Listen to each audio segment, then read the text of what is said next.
Prophet Jesus Story, Part 2. The next day, after they had resumed their journey, they met a blind man.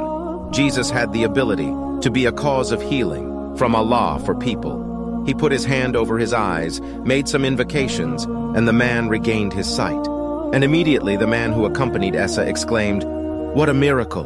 Subhanallah!" Esa turned to him and said, "By Allah, by the one who made you see this sign, I beg you to answer me.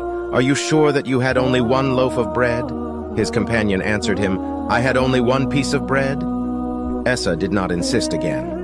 When they were on the road again, they became hungry, and as they passed a herd of wild gazelles, Esa asked one of them to come closer. The gazelle came closer, and he sacrifices it.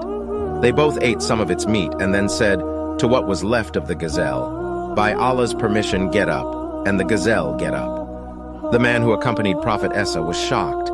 Esa said to him, "By Allah, by the one who made you see this sign again, I adjure you to answer me who ate the third bread we had?"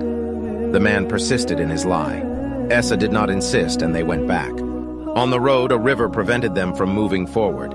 Esa took the man by the hand to help him cross the water without drowning by the will of Allah. The man was shocked. Esa asked him the same question again, and the man persisted his lie, and they arrived in a large, ruined city. And they discovered 3 enormous gold stones.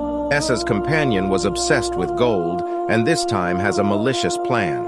This is the end of this part of the story. In the next one, we will see how Esa will react. Subscribe for more content.